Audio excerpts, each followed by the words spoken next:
All right, welcome back to the channel. My name is Coach Jordan Hargrave. So, if you're dealing with depersonalization realization, undoubtedly you're dealing with other symptoms too. And I think one of the things that I haven't done a good enough job of on this channel is talking about all the other symptoms that people experience when they're experiencing depersonalization realization. So, over the last couple of months, uh, periodically, I've kind of just read a new client intake form just to kind of show you all the different symptoms and fears that people experience. Okay. So I'm going to read this, and the purpose of this is so that you don't feel alone. Because whenever somebody first comes into my program, they've convinced themselves that they're the only person experiencing those symptoms. And one of the things that I do, and I did this actually yesterday on one of our group calls, is I had a new client, and I'm about to read you what he wrote. And I was like, I want everybody to comment in the chat if you have experienced these symptoms. And there was like 15 people that were like, yep, that's me. Oh my gosh, all of these. And the new client was just like overwhelmed with peace and hope because he realized that he wasn't alone. So I want to do the same thing for you. So also smash the like button, help me get this out into the algorithm. And let's get this thing rolling. So I did have ChatGPT kind of summarize all of his symptoms just because it was very long, and I just want to kind of get right to the point for you guys because I know it's hard to watch these videos whenever you're going through symptoms. But let's go and read it. So strong out of body feeling. So depersonalization is whenever you feel like you and your body are a separate entity.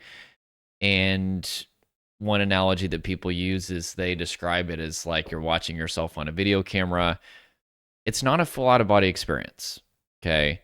I've never had a full out of body experience. I pray I never do. Sounds absolutely creepy. But I felt like I was on the verge of an out of body experience. Okay. I went through this symptom 2 years, 24/7, 5 years off and on. And it was absolutely terrifying. Sometimes it would primarily show up in my hands, and I would constantly check my hands to see if I felt connected. Sometimes it would show up in the mirror. I would look at my reflection and feel like I was looking at a complete stranger to the point that I stopped looking in the mirror for a long time. Sometimes it shows up uh, where you feel literally detached from your entire body. I know sometimes I felt like my mouth would go numb and I would actually bite my tongue just to try to get a feeling in my tongue. And there was a point where I went numb entirely to the point where I couldn't feel anything. And that's why whenever I got my full sleeve tattoo, I told the guy on the fourth day, because I did 4 days of like 10 to 11 hour days. I just wanted to get it all over with. But on the last day, he's like, okay, I'm going to numb you up because most people are getting pretty sore at this point. I was the only person that had ever done 4 days in a row. He said 3 was the record, but I was like, I don't want any numbness. I hate feeling numb because I used to be in a severe trauma state and I couldn't feel any pain at all. I would rather feel pain than nothing. And he was just like, okay. Like, but I'm just saying, like, it got so bad I couldn't feel the need to use the restroom, couldn't feel physical pain, couldn't feel hunger. It was really, really bad. And that's like the deepest state of trauma. It's where you have no emotion and you can even become numb to the things that I just mentioned. I've got 2 clients that I'm working with right now that are coming out of that state, and it is the hardest state to break. There's 2 phases technically of trauma, which is a state of overwhelming stress that produces depersonalization realization. The first state of trauma, technically called state 3 moderate trauma, you've got fight or flight symptoms, so anxiety or panic, and you've got freeze symptoms, which would be like DPDR, depersonalization realization, time feeling distorted memory issues, and some of these other ones we're going to read. But in state 4 severe trauma, that's when your nervous system is convinced that there's not a fighting chance, the lion's going to eat you. That's where you go completely numb. And you actually feel calm in state 4 severe trauma. And a lot of people mistake it for calm. But if you can't be in the present moment, you don't have any awareness of what's happening in your body, and especially if you can't feel the need to use the restroom or feel hungry or physical pain, that is not calm. It's numb. And there is a difference, although they feel similar. In state 4 severe trauma, it's just like this. You lose vocal prosody, so the ability to kind of have an inflection in your voice where you kind of go up and down. Because normally it's like, hey, how you doing? It's good to see you. But whenever you're in state 4 severe trauma, it starts to become like this, where I'm just, you kind of get tunnel vision even. it's really, really, really bad. Whereas if you're in state 3 moderate trauma, you're going to have some anxiety symptoms and you're going to have some freeze symptoms, but you're kind of moving towards numbness ultimately if we don't fix this. So let's continue. So feeling disconnected from myself and from reality. So there's derealization, is whenever you feel like everything's fake and dreamlike. It feels like there's a wall of glass between you and reality, and it's impossible to describe outside of, an analogy or a metaphor. And that's also one of the hindrances as to why a lot of people don't get the help that they need, because they can't put words to it. Maybe they just so happen to describe it in a way that maybe a therapist or a doctor can understand it, or maybe they can, search on Google or online. But it breaks my heart that there are so many people out there that are suffering with these symptoms. Technically 1% of the population, which I think is low, as far as I think a lot more people struggle with it, but they don't know how to explain it. But it's really, really sad. And so that's also one reason why I'm doing a lot more content, is because I want people to get educated about this, not as a diagnosis, okay? But from an educational perspective, just me describing my own experience with this, describing what my clients are going through, reading emails. I've started to have more and more comments on a weekly basis, sometimes even every few days. Oh my gosh, this is what I'm dealing with. And it fills me with fulfillment, okay, to know that my life helped somebody figure out what they were dealing with so they can get on a path to healing, whether it's with me or whoever. And so, but anyway, yeah, derealization, it feels like your life is a movie. And for me, it kind of felt like I had slipped out of reality. I was in a movie theater in the audience watching my life unfold before me, but it was happening in slow motion. It was very dull, colorless, almost muted. And I was not only an actor, but it was like I was watching the actor act as an outside observer. But that's because I was experiencing depersonalization and derealization at the same time, although sometimes it would just be depersonalization, sometimes it would just be derealization. But anyway, with that being said, and then of course you don't feel like yourself because your social engagement is shut down. So your social engagement system is the part of your nervous system that allows you to feel connected to yourself, your body, the material world. It allows you to feel comfortable socially engaging. That's why it's called the social engagement system. But this part of the nervous system can only come online if your brain is perceiving safety, which is called neuroception. That's a term coined by the neuroscientist Dr. Stephen Porges, who created the polyvagal theory, which is kind of what we're talking about as far as our social engagement system. So with that being said, whenever your brain perceives threat, or there is an actual threat, neuroception of safety shuts down, your body goes into a state of survival, either fight, flight, or freeze. And that's whenever these symptoms show up, okay? Particularly these that we've been talking about happen at the point of traumatic stress, which is the freeze response. That's whenever your body and nervous system start to basically prepare to be eaten by the lion, or a lion, or some sort of apex predator, okay? So with that being said, feeling like my brain and body are not working together. Yeah, feeling like there's kind of a lag between your brain and your body. Feeling emotionally numb or empty. Feeling isolated inside my own body. So here are some sensory and perception changes. So they have severe light sensitivity. That was absolutely one of the more debilitating symptoms that I went through. This is a sympathetic nervous system fight or flight symptom. It's not part of the freeze response. But basically, whenever your body goes into fight or flight response, your pupils will dilate. Think about it like a window opening, and there's a dark room, and there's all this dust in this room, but you couldn't see it before. Well, once you open up that window and the sun is shining through, you can start to see a lot of things. And so you can see eye floaters. The eye floaters were already there. You're just able to see them now. Like if I sit and look up in the sky, or I've got this really giant light that you can't see, I'll show you how. This is if I turned off my lights. I've actually got two of them. There's the other one. Okay. I've got this little button that I press because I do so many videos. But like if I sit there and look at it long enough, I'll see like these little floaters jumping around. But when I didn't know what that was, I literally thought I was going crazy. I would just sit and look up in the sky and it would just be like da da da da da da da. Like what the heck is this?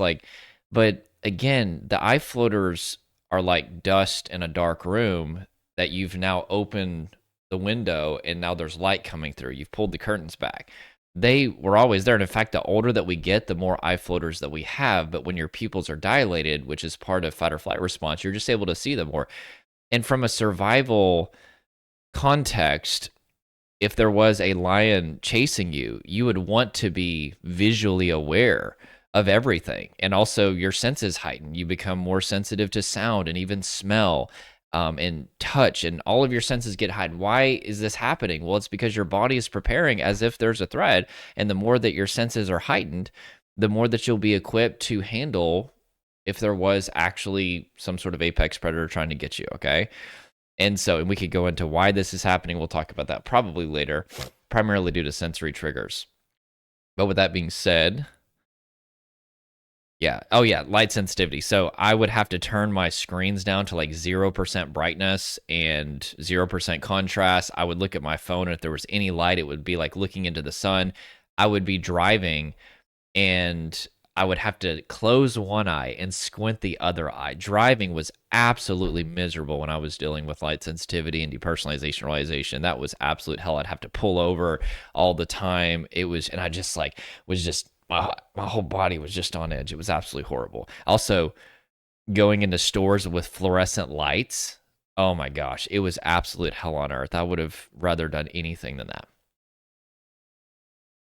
Tunnel vision or narrowed visual field, intense headaches. So tension tends to flow up. And so definitely go see a doctor. I'd tell every client, like, you need to see a doctor. It's very, very important.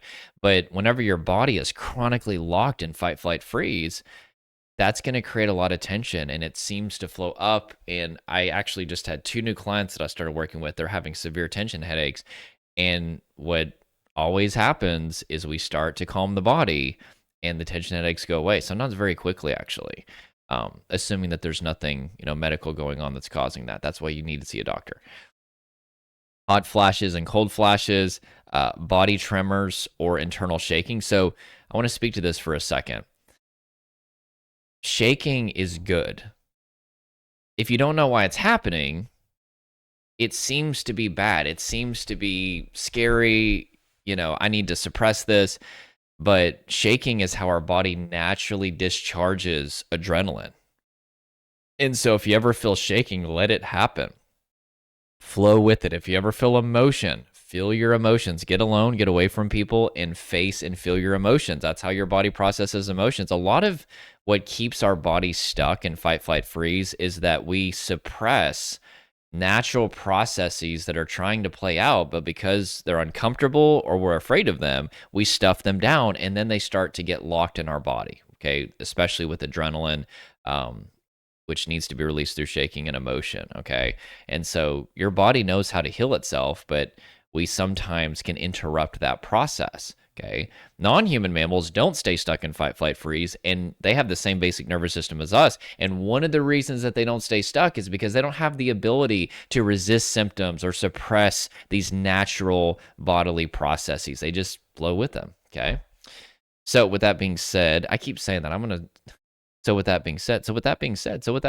I'm going to come up with something else. How about let's continue? Okay.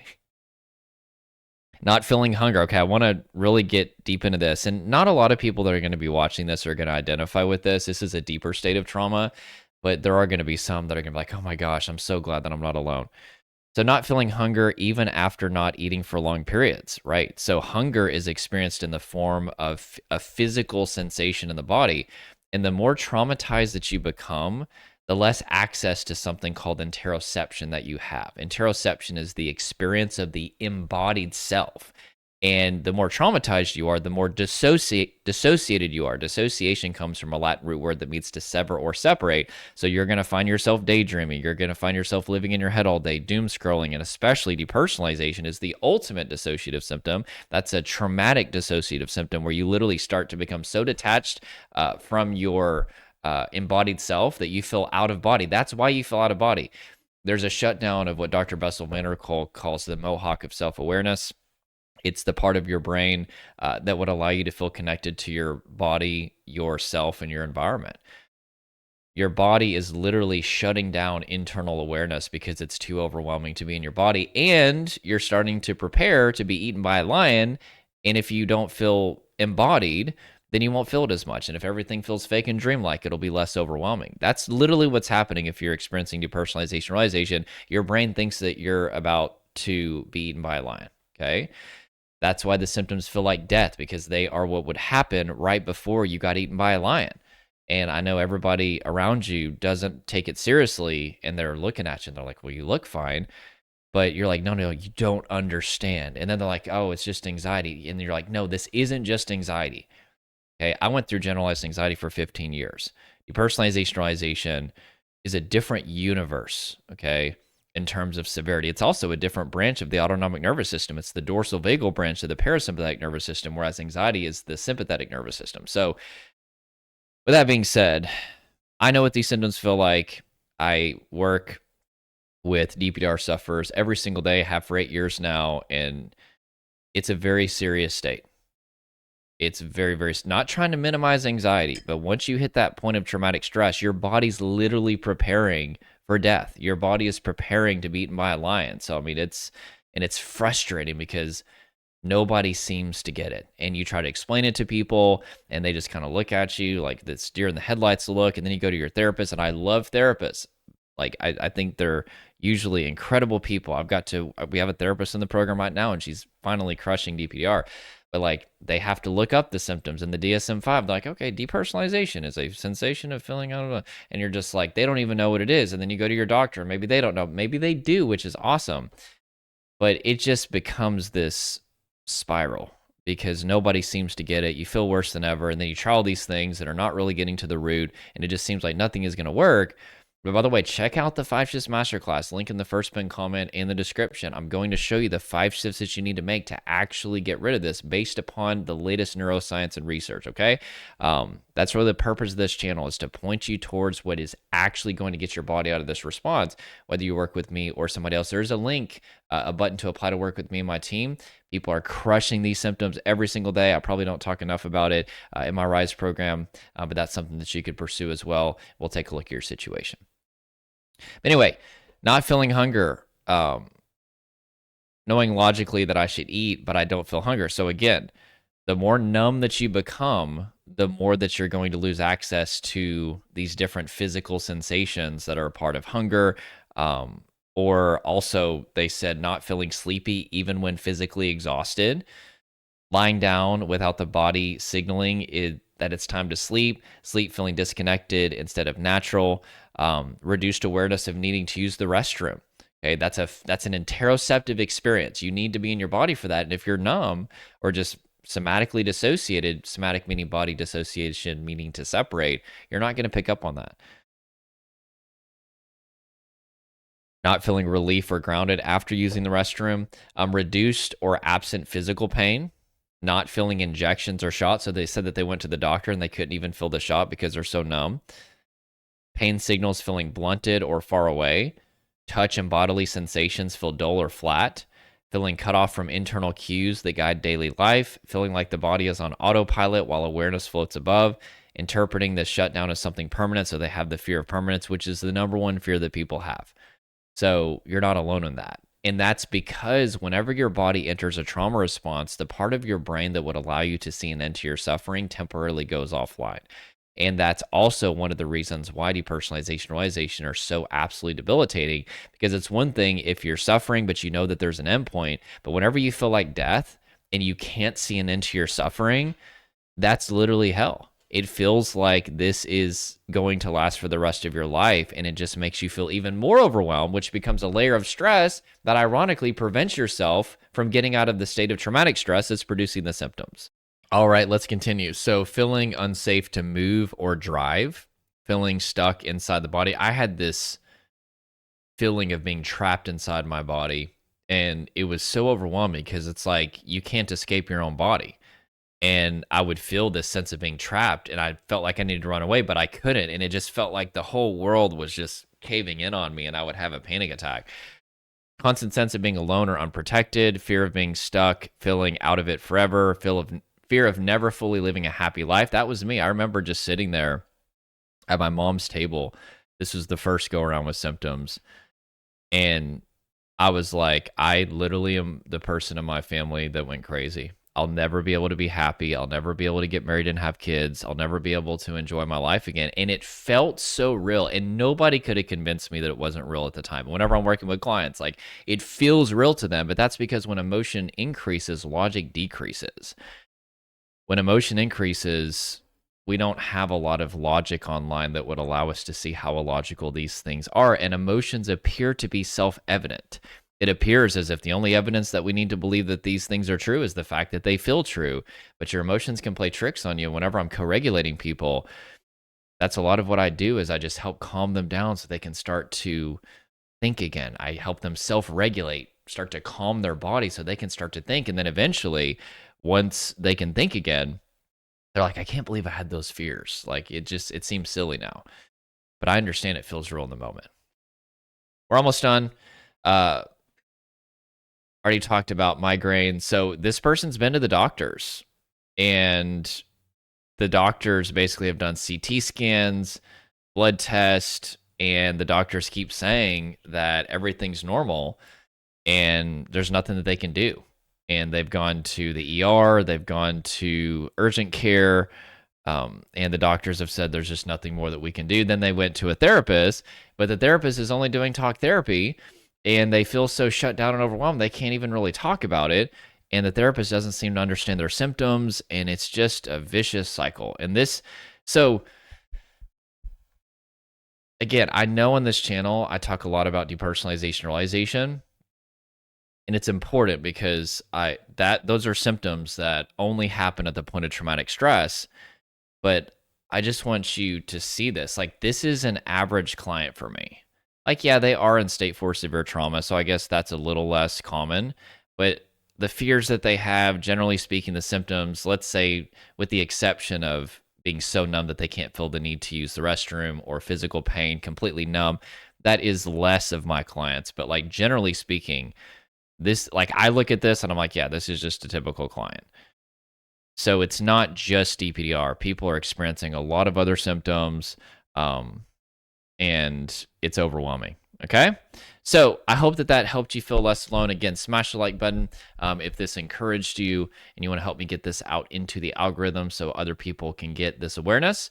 Once again, watch the 5 shifts masterclass. It's really going to show you the 5 shifts that you need to make in order to heal your nervous system. Okay.